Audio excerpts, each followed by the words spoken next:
युतीमध्ये काही गोष्टी मान्य कराव्या लागतात, काही गोष्टी मान्य कराव्या ते करून घेत नाही.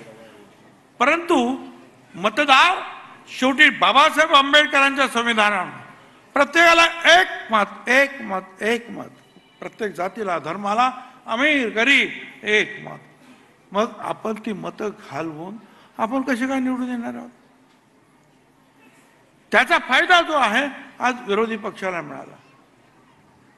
बरं, ह्या सगळ्या गोष्टी आपल्या इथेच झाला का? अख्ख्या भारतात अनेक ठिकाणी झालेलं पाहायला मिळतात. युपी मध्ये झालं, अशाच काहीतरी प्रचार झाला तिकडे. पण युपी मध्ये कोणाला वाटलं तर युपी मध्ये कमी होतील, शक्यच नाही म्हणे. एकदम जे आहेत खाली आले. आणि तिथे जे आहे इंडिया जे आहे म्हणजे पुढे गेले.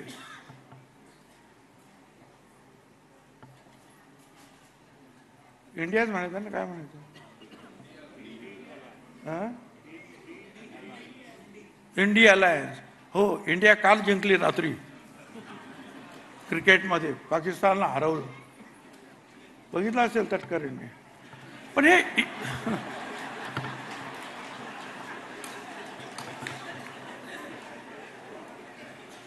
इंडिया अलायन्स जे आहे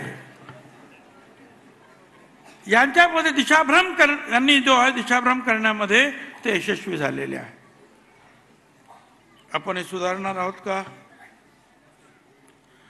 आपण छत्रपती शाहू फुले आंबेडकरांचं नाव घेतो, आपल्याला आपण त्याच मार्गाने जाणार म्हणून सांगतो. ते आपल्या कृतीमध्ये आपल्याला दाखवावं लागेल की आपण या मार्गाने जात आहोत. त्याला तो विश्वास द्यावा लागेल की आमचा मार्ग हा होता ना, बघा आम्ही याच मार्गाने चालतो. ही सगळी मतं आपल्याला घ्यावी लागतील, बरोबर. सर्व धर्माची, सर्व जातीची, सगळ्यांची मतं घ्यावी लागेल. त्यासाठी काम करावं लागेल. मी फारसं काही जास्त बोलणार नाही आहे, थोडंच बोलणार आहे. आता यासाठी जे आहेत, आम्ही म्हटलं बाबा मागच्या वेळेला काहीतरी 80 जागा आम्हाला कमीत कमी मिळाल्या पाहिजेत, अधिक मिळाल्या पाहिजेत. तर एक ताबडतोब माझ्या विरुद्ध बोलायला लागले, हे असं नाही बोलायचं काम, तसं नाही बोलायचं काम. बरं बाबा, नाही बोलत. अरे पण जोपर्यंत जे आहे, माझं म्हणणं एवढंच आहे की शेवटपर्यंत जे आहे ना, ते जागा वाटपाचं गुऱ्हाळ जे म्हणतात ना, ते चालवून तुमचा फायदा होणार नाही. त्याचं लवकर निपटारा करायला पाहिजे. ठीक आहे, सीट्स वाटून घ्या, उमेदवार काय करायचे ते तुम्ही नंतर ठरवा. पण तुम्ही आम्हाला देणार नाही, ठीक आहे ना. भाजप हा मोठा पक्ष आहे, मोठा भाऊ आहे, अभिप्रदार, त्यांनी सांगितलं आमदार मान्य आहे. पण आम्ही सुद्धा सांगितलं होतं बाबा, आमचे 40-45 काय माणसं असते इथे आमदार, ते शिंदेची सुद्धा आहेत. आता त्यांना जेवढे मिळणार तेवढे आम्हाला जागा मिळायला पाहिजेत. असं म्हणू नका की ते शिंदेच्या आता जे आहेत खासदार जास्त आले आणि ते जास्त येतील आमची कमी, असं नको करायला. सगळ्यांना जे आहे समजून काम करावं.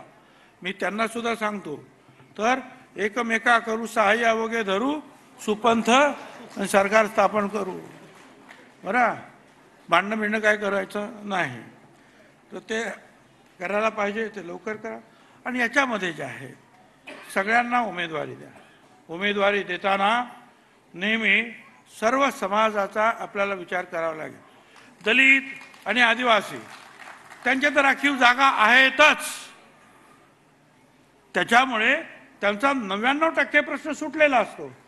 पण बाकीचे असतात भटके, विमुक्त, ओबीसी, ही सगळी मंडळी जी आहेत यांना आपल्याबरोबर ठेवावं लागेल. हा तबका मोठा आहे. आता बाहेर काही काही लोक काही बोलत असतील आपल्या विरुद्ध, बोलू द्या, कोणाला काय बोलायचे ते. आपण काम करूया, यांना सुद्धा उमेदवारी दिली पाहिजे. मुसलमान